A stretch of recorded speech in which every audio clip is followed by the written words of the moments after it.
Magandang umaga po sa lahat. Magandang gabi, magandang tanghali.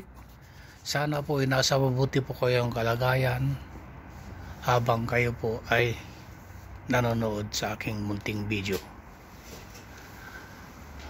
Ngayon po ay araw ng Miyerkules dito sa kinaroroonan ko.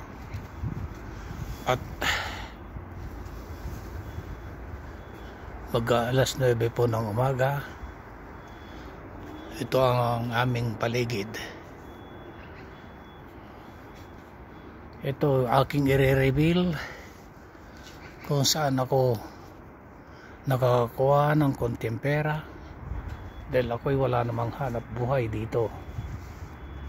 Alam po nyo, itong mga basurahan dito, tulad yan, may blue, may black, may green. Yan po, basurahan ng isang bahay.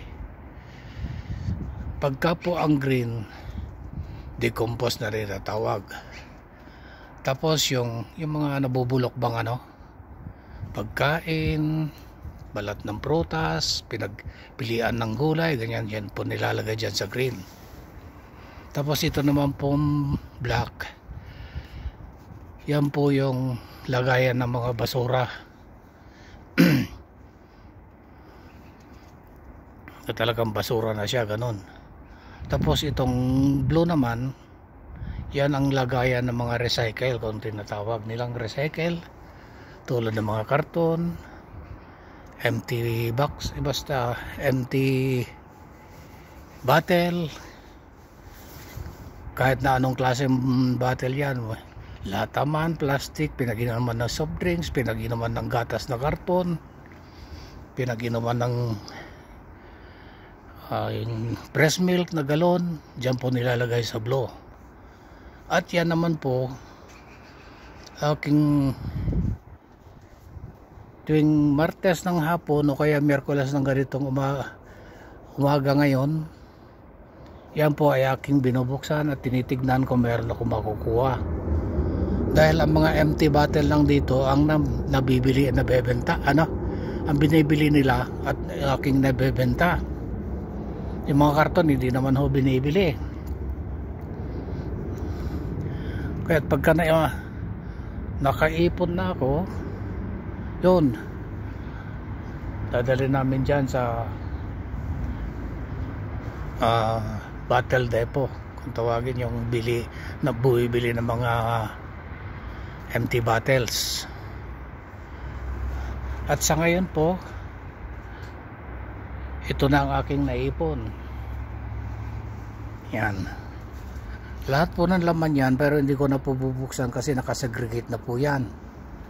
Yan, tulad ng pinag-inuman ng tubig na galon.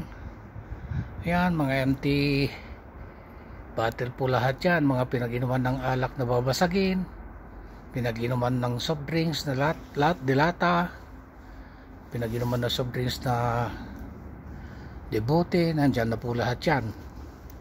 Ito nga, puro bote yan, nababasagin. Yan. Pero itong iba, mga lata, kita nyo naman to ang tunog. Yan yung mga pinag-inuman ng galon, ng fresh milk, lahat po yan. Patapos ito, hindi pa siya puno. Makikita nyo, empty bottle po yan at pinag-inuman ng tubig. Yan po yan.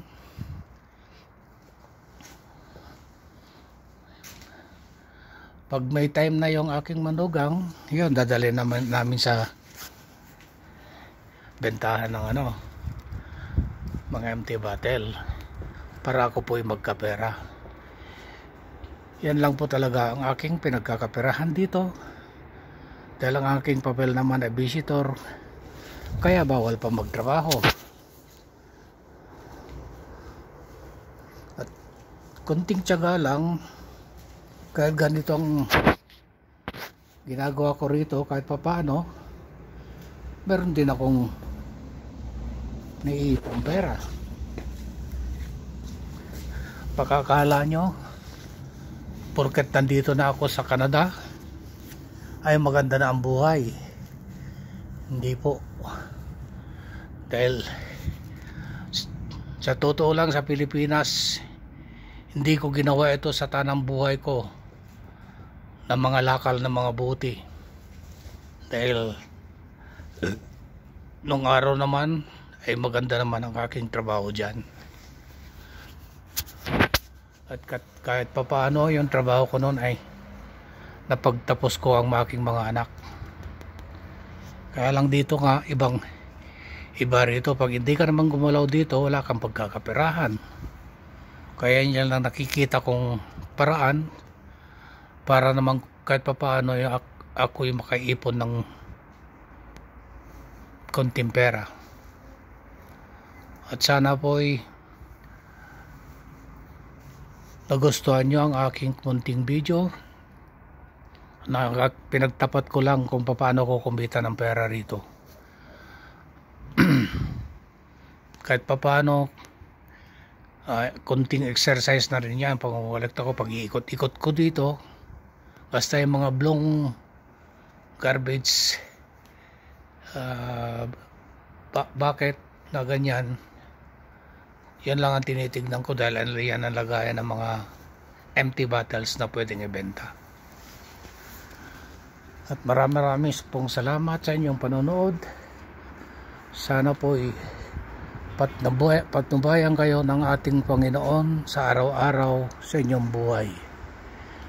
God bless you all and good luck. Merry Christmas in advance. Salamat po sa unting panonood. Sana po nagustuhan nyo, and please like and share and please subscribe kasi po ito'y nag-uumpisa pa lamang sa aking pagbablog.